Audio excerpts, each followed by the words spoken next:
conta da demora no atendimento a Bolsonaro.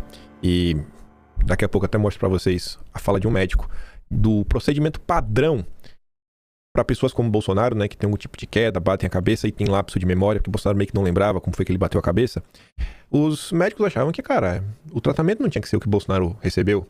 E aí o CFM, né, o Conselho Federal de Medicina, que eu acho que deve entender um pouquinho de medicina, ele resolveu abrir uma sindicância para tentar entender, né, essa postura dos médicos envolvidos no caso, né, principalmente os médicos da Polícia Federal.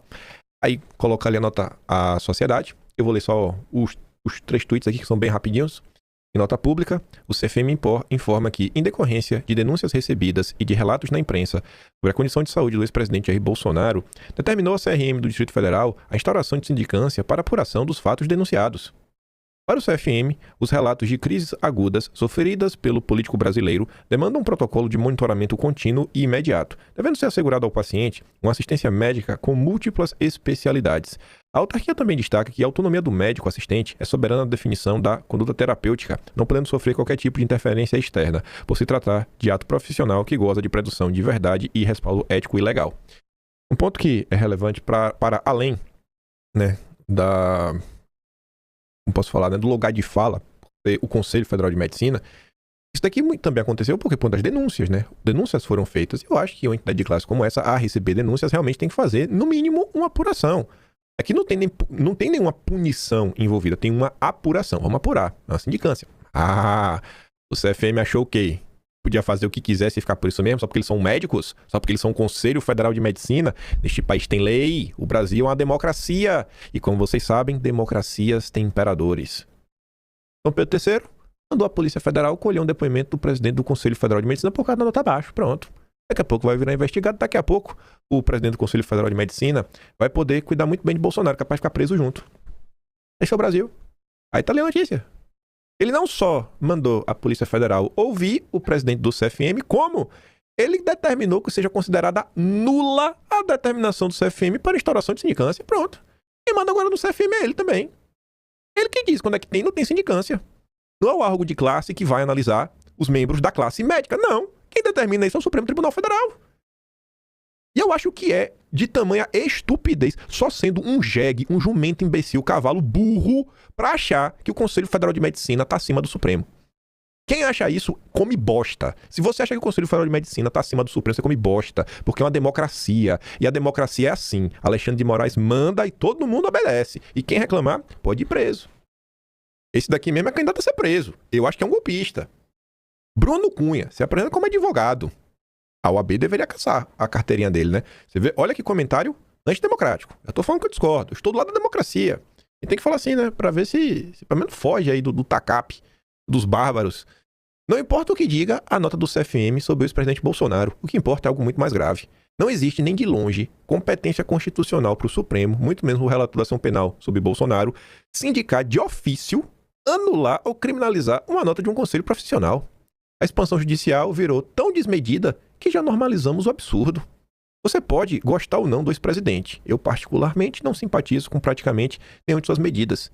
É preciso, isso sim, voltar a se preocupar com o escopo da jurisdição e com seus limites, sobretudo em se tratando de nossa Corte Constitucional. O heroísmo constitucional é porta para autoritarismo e bananismo. Adolfo Saxida comenta, né? Para autorizar Bolsonaro a se deslocar para o hospital, Dom Pedro III levou mais de 24 horas. Já para constranger o Conselho Federal de Medicina e tentar intimidar o seu presidente, foram necessárias apenas poucas horas. Dom Pedro III agiu com rapidez para constranger e intimidar o CFM e determinar que a Polícia Federal ouvisse o seu presidente. Rapidez essa que não se verificou quando se tratava de autorizar Bolsonaro a realizar exames médicos. Conclusão: esse contraste revela uma preocupante assimetria de prioridades. Quando o tema envolve restrição institucional e intimidação, as decisões são céleres, são rápidas.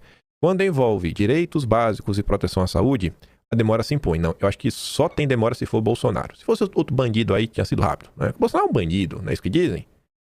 Reforçando a percepção de desequilíbrio e arbitrariedade no exercício do poder.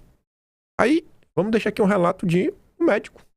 Não é um médico. Não sei que em desuso a gente ouviu médico, né? Só porque ele é médico, ele vai falar de doença. Eu prefiro ouvir advogado e jornalista, né? Sobre doença. Mas se você ainda acha que a opinião de um médico tem algum tipo de importância e relevância, escute isso aqui. Polêmica envolvendo trauma de crânio do presidente Bolsonaro. O presidente Bolsonaro teria caído durante a noite e batido a cabeça em um móvel que tem ali na cela onde ele está.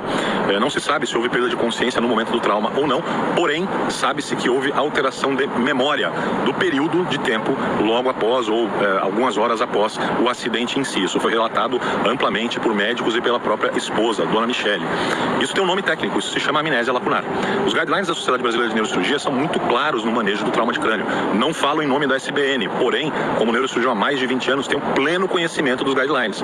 Quando há um trauma de crânio, onde há perda de consciência no momento do trauma, ou amnésia lacunar, que é justamente o que aconteceu com ele, há indicação absoluta de monitoramento intra-hospitalar do paciente, pelo menos pelas primeiras 24 horas, em um hospital que tem acesso à tomografia de crânio e equipe de neurocirurgia de retaguarda, porque há um risco de desenvolvimento de hematomas extradurais ou subdurais nessas primeiras horas e, talvez, se isso acontecer, será necessária intervenção cirúrgica imediata sob risco de vida.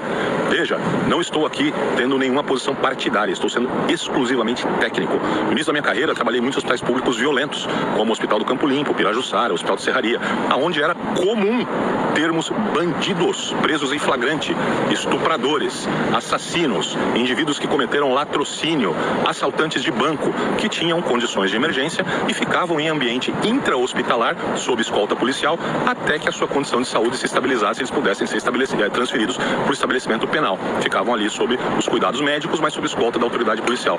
Volto a dizer, não se trata de partidarismo, se trata de uma postura técnica, que é garantida mesmo a bandidos da pior estirpe presos em flagrante. O Conselho Federal de Medicina se manifestou a respeito disso, tem uma nota do Conselho Federal de Medicina que foi tornada pública, aonde ele diz que a autonomia médica deveria ser respeitada e, nesse caso, foi explicitamente desrespeitada. Então fica aqui o meu esclarecimento técnico para vocês, para que vocês não se deixem manipular por noticiazinhas que saem na mídia. Direito à saúde é um direito fundamental que até bandidos da pior qualidade têm direito, quanto mais um ex-presidente da República. Ah, bicho, não tem nem o que falar, viu? Sério, velho. Assim, são as coisas que não tem necessidade. O que você mandava Bolsonaro pro hospital e voltava, só isso. Era só mandar pro hospital e voltar, gente. Não ia acontecer mais nada. E tava tudo resolvido. Ninguém ia tá reclamando, ninguém ia tá chorando, nem ia ter sindicância do CFM, não ia precisar. Era só isso, pô. Só manda e volta, velho. O cara segue preso, sabe? Segue preso, segue incomunicável, segue sem poder ver a família. Só duas visitazinhas por semana, meia horinha, né? Sabe? Acabou. Era só isso, sabe? E não. Eu tava conversando com minha mãe. Aí tem uma amiga de minha mãe que começou a acompanhar a política recentemente. Aí sabe quando aquela pessoa desperta, né? Que basicamente só consome política. E ela tá assim, fala, bicho, eu não tô conseguindo lidar, velho, com o que tá acontecendo. Sabe? Uma pessoa boa, de bom coração. Fala, cara, eu tô sem crer o que estão fazendo com o Bolsonaro. E ela falando assim, poxa, eu tô pra minha mãe, né? Eu tô vendo aqui no meu redor, gente, na minha família, achando bonito isso aqui que tá acontecendo. Aí depois você tem que ler na imprensa aquelas matérias de as famílias estão brigando por conta de política. Bicho, é porque assim, tem uma pessoa que tá preocupada com a vida humana e tem um grupo de pessoas, normalmente petistas, que acho que não, tem que realmente torturar, maltratar, fazer tudo de mal e tá liberado. E se você não acha isso normal, se você fica indignado com isso, a culpa é sua, que você está brigando. Vocês estão brigando por política. De um lado você defende a vida, do outro a morte. Aí a Bia da Caserna fala, né? Daniela Lima e principalmente o ministro em questão devem ser responsabilizados e afastados de suas atividades profissionais, cada um por meio dos seus respectivos conselhos de classe. É inadmissível que um idoso esteja passando por uma situação dessa natureza, sobretudo quando qualquer profissional da saúde tem pleno conhecimento de que as primeiras 24 horas são determinantes e muitas vezes vitais para a sobrevivência de um paciente com suspeita, né, de traumatismo craniano. Aí